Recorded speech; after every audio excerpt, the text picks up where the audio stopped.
మన ప్రభువు అయిన యేసుక్రీస్తు నామములో మీ అందరికీ నా హృదయపూర్వకమైన వందనాలు. ఈ దినమంతా నా ప్రభు కృప మీకు తోడై ఉండును గాక.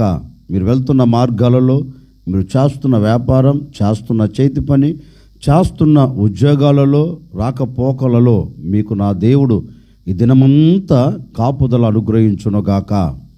పరిశుద్ధ గ్రంథంలో నుండి 132వ కీర్తన 14వ చరణాన్ని నేను చదువుతూ ఉన్నాను. మీ పరిశుద్ధ గ్రంథమైన బైబిల్ తెరచి చూడండి. ఇది నేను కోరిన స్థానం, ఇది నిత్యము నాకు విశ్రమ స్థానముగా నుండును, ఇక్కడనే నేను నివసించదను. దేవాతి దేవుడు ఒక శ్రేష్టమైన మాట తన ప్రజలైన వారితో చెప్తున్నారండి. నేను కోరిన స్థానం ఇక్కడే, నేను ఇక్కడనే నివసించదను. ఎక్కడా అంటే తన స్వకీయమైన, లేకపోతే గొర్రెపిల్ల రక్తముతో విమోచించబడిన ప్రజల మధ్య ఆయన అంటారు, నేను ఇక్కడనే నివాసం చేస్తాను. అందుకే దైవజనుడైన మోషేతో కూడా ఒక శ్రేష్టమైన మాట చెప్తారు. నేను వీరిలో నివసించున్నట్లు, నేను వీరితో ఉండునట్లు, వీరి మధ్య నాకు ఒక పరిశుద్ధ స్థలమును నియమించు అంటారు. అంటే తన ప్రజలను ఏనాడు కూడా ఆయన విడిచిపెట్టాలి అని కోరుకునే దేవుడు కాదండి.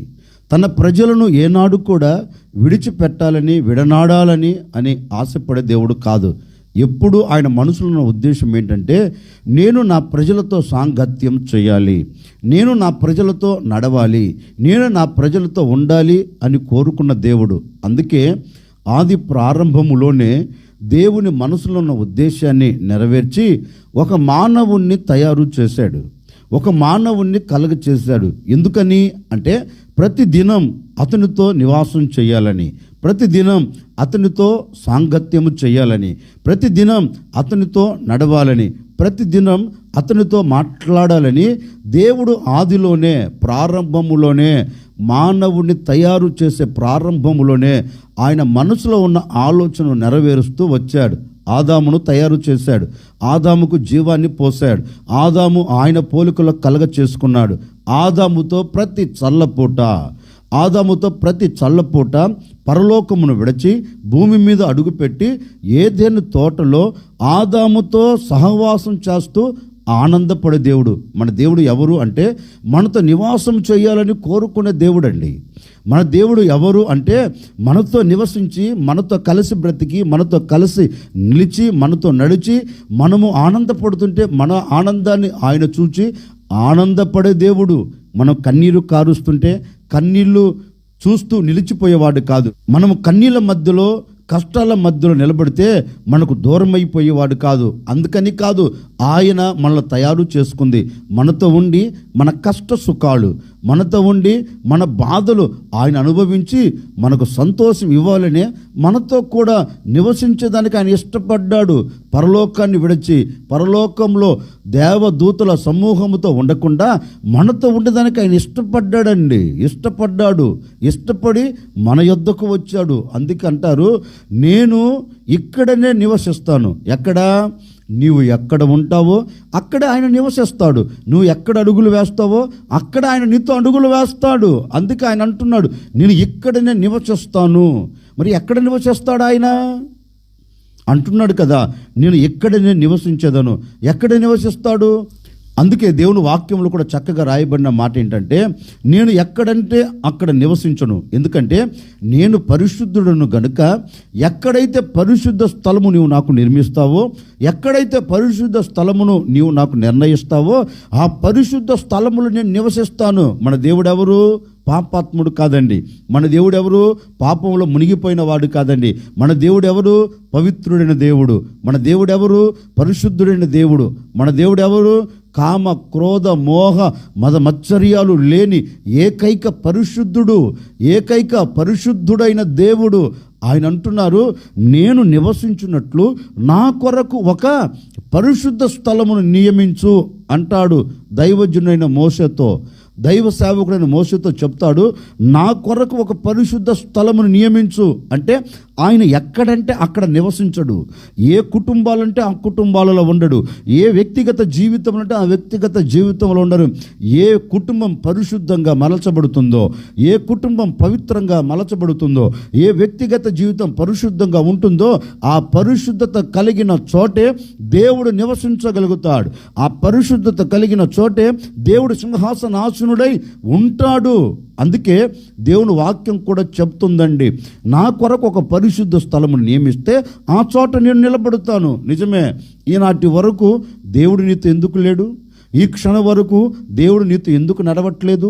దేవుడు ఎందుకు నీ కుటుంబంలో నిలిచి ఉండలేదంటే, నీ కుటుంబం యోగ్యమైనది గాను, నీ కుటుంబం పరిశుద్ధమైనది గాను, నీ బ్రతుకు యోగ్యమైనది గాను, నీ జీవితం పరిశుద్ధంగాను లేకపోయినందువలనే ఆయన నీ హృదయంలో లేడు, ఆయన నీ కుటుంబంలో లేడు. అందుకే ఈనాటి వరకు అలజడి, అందుకే ఈనాటి వరకు ఇక్కట్లు, అందుకే ఈనాటి వరకు ఎన్నో సుడిగుండాల మధ్యలో నువ్వు చుట్టబడి కుప్పగా కోల్చబడుతున్నావు. ఈరోజు ప్రభు పాదాలు పట్టుకొని నిన్ను నీవు పరిశుద్ధపరుచుకొని, నీ కుటుంబాన్ని పరిశుద్ధపరుచుకొని, నీవు ప్రభువా నన్ను నేను పరిశుద్ధపరుచుకున్నాను, నాతో నివాసం చేయి, నా కుటుంబంలో ఉండు అని ఈరోజు నువ్వు అడగగలిగితేనండి, నిశ్చయముగా నీ పరిశుద్ధతను బట్టి ఆయన నీతో నివసించబోతూ ఉన్నాడు. ఆయన నీతో అడుగులు వేయబోతున్నాడు. ఆయన నీ కుటుంబంలో నిలిచి ఉండబోతూ ఉన్నారు. అందుకే ఆయన అంటారు, నేను ఎక్కడంటే అక్కడ నివసించను. ఏ కుటుంబం పరిశుద్ధపరుచుకుంటుందో, ఏ వ్యక్తిగత జీవితం పరిశుద్ధపరుచుకుంటుందో నేను అక్కడ నివసిస్తాను. నేను అక్కడ నివసించి నేను నీ పట్ల ఒక నవనూతనమైన కార్యం జరిగిస్తాను. నీవు కోరుకున్నది నేను నీకు ఇస్తాను, నీవు ఆశించినది నీ చేతులకు అప్పగిస్తాను అని ఆయన ఈరోజు నీతో చెప్తున్నాడండి.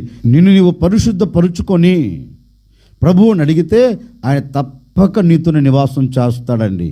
ఎక్కడ నివాసం చేస్తాడు అంటే, లేఖనంలో రాయబడిన మాట, స్తుతించే ప్రజల మధ్యలో నీవు మనసు విప్పి నీవు ఆయన స్తుతిస్తే స్తుతుల సింహాసనం మీద ఆయన నివాసం చేస్తాడు. నీవు ఏ చోట నిలబడి స్తుతించగలుగుతావో ఆ చోటకి ఆయన దిగి వస్తాడు. ఆయన అక్కడికి దిగి వచ్చి అక్కడ నీ పట్ల కార్యము జరిగిస్తాడు. నీవు మనసు విప్పి స్తుతిస్తూ ఉండగా నీ ఎదుట నిలబడిన ప్రాకారాలు గొప్పగా కోల్చబడుతాయండి. ఎందుకని? ఆయన నీతో నివాసం చేస్తున్నాడు. ఎందుకని చేస్తున్నాడు?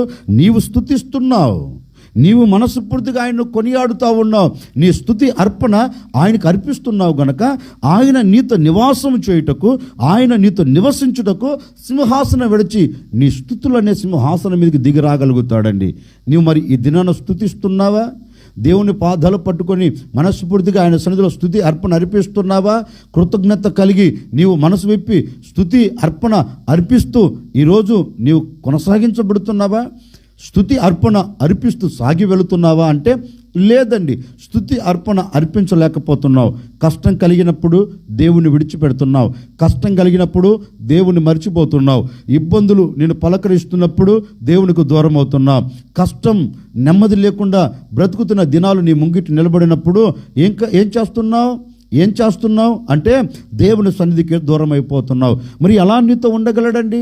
చూడండి, ఏబును గురించి చక్కగా పరిశుద్ధ గ్రంథం చెప్పకనే చెబుతుంది.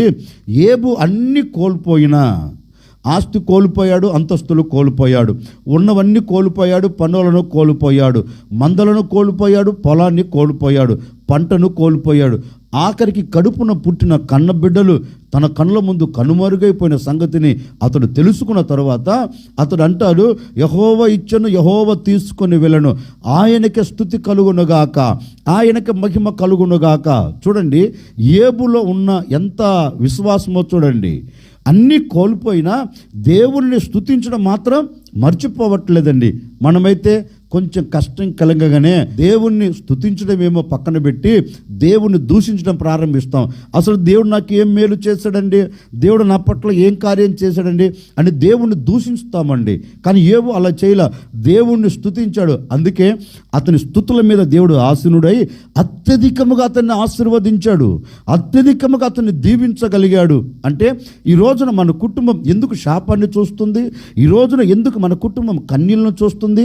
ఈ రోజున ఎందుకు మన కుటుంబం కష్టాల మధ్యలో కూరుకొని పోయిందంటే నీవు స్తుతించే అనుభవం నీకు లేక. ఈరోజు నువ్వు స్తుతించే అనుభవంలో నువ్వు అడుగు పెడితేనండి, ఈరోజు నువ్వు స్తుతించే అనుభవంలో నువ్వు నిలిచి ఉంటేనండి, నీ నోట స్తుతి అర్పణ రాగలిగితే, నీ మనసులో స్తుతి అర్పణ ఉండగలిగితే, నిశ్చయముగా నీ స్తుతులనే సింహాసనం మీద నా ప్రభు ఆసీనుడై ఉండబోతూ ఉన్నాడు. ఈ దినము నుండి నువ్వు ఎక్కడ స్తుతులు చెల్లిస్తున్నా అక్కడ స్తుతి సింహాసనాసీనుడై ఉండి నీ పట్ల అద్భుతం చేయబోతూ ఉన్నాడు. ఈనాటి వరకు నిన్ను వెంటాడుతున్నా, నిన్ను పట్టుకున్నా, నిన్ను అడ్డుపడవేసిన ప్రతి ఆటంకాలన్నిటి నా దేవుడు బ్రద్దలు చేయబోతూ ఉన్నారు. ఇశ్రాయేలుల ఎదుట ప్రాకారాలు గొప్పగా కూల్చి వారిని దాటేటట్లుగా చేసిన దేవుడు. ఈ దినం నీవు స్తుతించడం ప్రారంభిస్తే ఆయన నీతో నివసించి, ఆయన నీతో ఉండి, నీవు ఎక్కలేని వాటిని, నీవు దాటలేని వాటిని, నీవు జయించలేని వాటన్నిటి మీద జయమిచ్చి మిమ్మల్ందరినీ దాటించబోతూ ఉన్నాడు. మిమ్మల్ందరినీ అద్దరికి చేర్చబోతూ ఉన్నారు. ఈరోజు నీవు మనసు విప్పి ఆయనను నువ్వు స్తుతిస్తే అక్కడ ఆయన నివసిస్తాడు. అక్కడ ఆయన నివసించి నీ ప్రాకారాలన్నిటిని సదును భూమి చేస్తాడు. ప్రాకారాలన్నీ నీ కాళ్ళ కిందకు వస్తాయి. నువ్వు దాటుకొని సంతోషకరంగా వెళ్ళగలుగుతావు. ఎక్కడ ఆయన నివసిస్తాడు అంటే పరిశుద్ధ స్థలం. ఎక్కడ ఆయన నివసిస్తాడు? స్తుతించే ప్రజల మధ్యలో. ఎక్కడ ఆయన నివసిస్తాడు? లేఖనములు రాయబడిన మాట తెలుసండి, 2-3 కూడి నా నామమున ఎక్కడైతే ప్రార్థిస్తారో అక్కడ నేను నివాసం వారితో చేస్తా.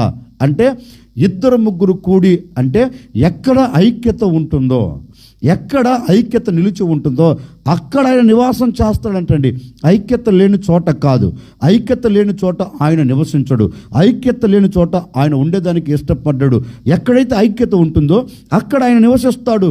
ఈరోజు ఐక్యత లేదా నీ జీవితమునకు, ఐక్యత లేదా నీ కుటుంబానికి, ఐక్యత లేదా నీ వ్యక్తిగత జీవితమునకు, ప్రశాంతత లేదా నీ కుటుంబంలో ఈరోజు ఐక్యతను నువ్వు కాపాడుకొని ఆత్మ కలిగించు ఐక్యతలో నువ్వు నిలబడితేనండి, ఆ ఐక్యత కోసం నువ్వు పట్టుదల కలిగి ప్రార్థన చేస్తునండి, నిశ్చయముగా ఐక్యత ఉన్న కుటుంబాలలో, ఐక్యత కలిగిన జీవితంలో ఆయన నివసిస్తాడు. ఆయన నివసించి నీ పట్ల కార్యం జరిగిస్తాడు. అందుకే లేఖనం చెప్పకనే చెబుతుంది, నేను ఇక్కడనే నివసిస్తా. ఎక్కడ నివసిస్తాడు? పరిశుద్ధత కలిగిన చోట. ఎక్కడ నివసిస్తాడు? స్తుతించే చోట. ఎక్కడ నివసిస్తాడు? ఐక్యత కలిగిన చోట నా ప్రభు నివసించి మీ కుటుంబాల పట్ల ఆశ్చర్యమైన కార్యాలు జరిగించునుగాక. మరి ఇక్కడ నేను నివసించాలి అంటే పరిశుద్ధత కావాలి అన్నాడు, స్తుతించాలి అన్నాడు, ఐక్యత ఉండాలి అన్నాడు కదా. మరి ఈ అనుభవాలు కలిగి మనము బ్రతికినప్పుడు ఆయన మనతో నివాసం చేస్తాడు. మరి నివాసం చేసిన దేవుడు ఏం చేస్తాడు అంటే లేఖనములో ఒక చక్కని మాట రాయబడిందండి. ఈ పూట ఆ మాట మనం ధ్యానం చేసుకుందాం.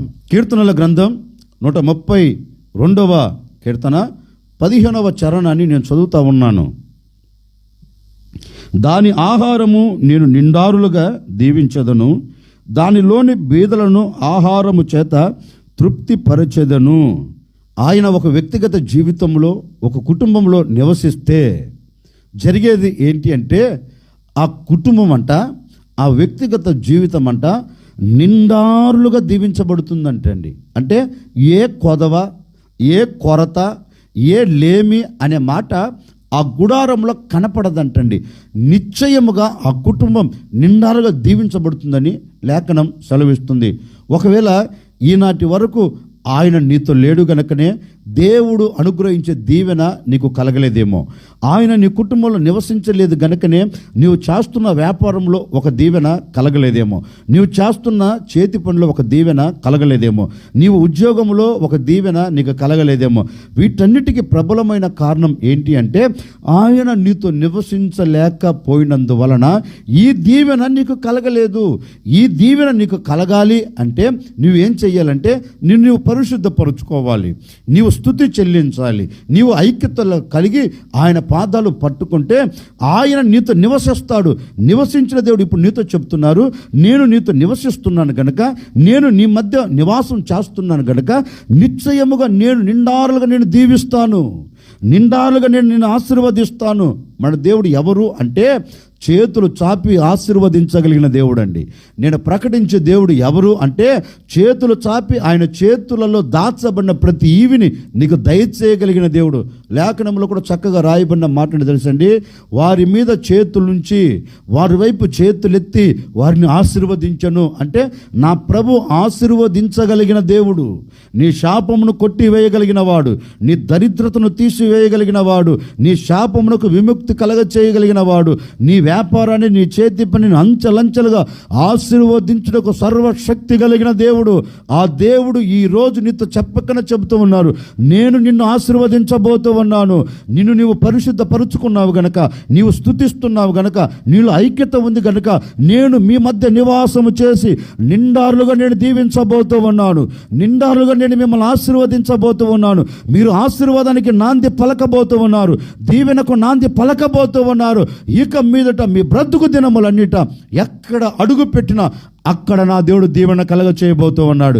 ఎక్కడ అడుగు పెట్టినా అక్కడికి నా దేవుడు మీతో కూడా రాబోతూ ఉన్నాడు. మీ మధ్యలో నివాసం చేయబోతూ ఉన్నారు. మీ మధ్యలో నివసించి నా ప్రభు మిమ్మల్ని దీవెనలతో నింపి మీరు తృప్తికరంగా భుజించున్నట్లుగా, తృప్తికరంగా బ్రతుకున్నట్లుగా నా ప్రభు శ్రేష్టమైన దీవెనలు మీ చేతులకు అప్పగించబోతూ ఉన్నారు. అందుకే ఆయన అంటారు, నేను మీ మధ్య నివాసం చేసి, నేను ఇక్కడ నివాసం చేసి మీకు దీవెనలు కలగచేసి, ఆ దీవెనల చేత మీరు ఎలా బ్రతకబోతున్నారంటే తృప్తికరంగా అండి. అంటే ఉండి ఉండినట్టుగా కాదు, లేనట్టుగా కాదు, కట్టినట్టుగా కాదు, బ్రతికినట్టుగా కాదండి. ఇక మీదట మీ బ్రతుకు దినములన్నిట తృప్తికరమైన జీవితంతో మీరు బ్రతకబోతూ ఉన్నారు. నా దేవుడు దీవెనల చేత మీరు తృప్తికరంగా సాగి వెళ్ళబోతూ ఉన్నారు. నా దేవుడు దీవెనల చేత ఆనందకరంగా బ్రతకబోతూ ఉన్నారు. ఆత్మ సంబంధంగా, శరీర సంబంధంగా అన్ని విషయాల్లో మీరు దీవెనలు పొందుకొని తృప్తిగా బ్రతుకుదురుగాక. అందుకే దేవాతి దేవుడు అంటారు, నేను ఇక్కడనే నివాసం చేస్తా.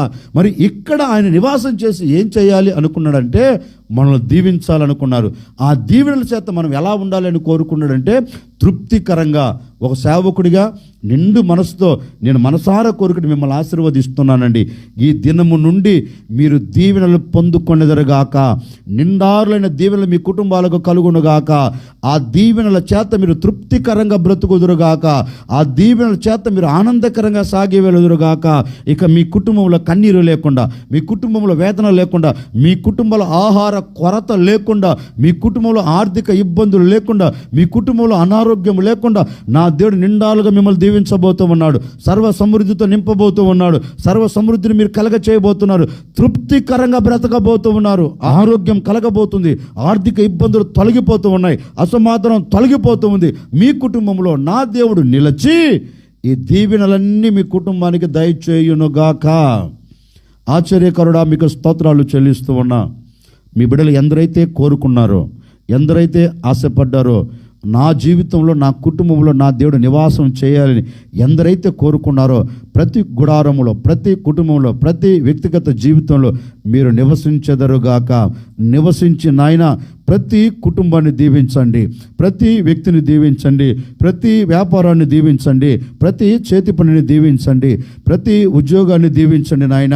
ప్రతి వారు దీవెనలు పొందుకొని తృప్తికరంగా బ్రతుకున్నట్లుగా ఈ దినము నుండి బిడ్డల పట్ల మీ కార్యాలు జరిగించి దరిద్రతను కొట్టివేసి శాపాన్ని తీసివేసి నిండారులుగా అన్ని విషయాల్లో, అన్ని కోణాలలో బిడ్డలు ఆశీర్వాదానికి నాంది పలుకున్నట్లుగా సహాయము చేయమని యేసు నామములు అడిగి వేడుకొనుచున్నాము తండ్రి, ఆమెన్.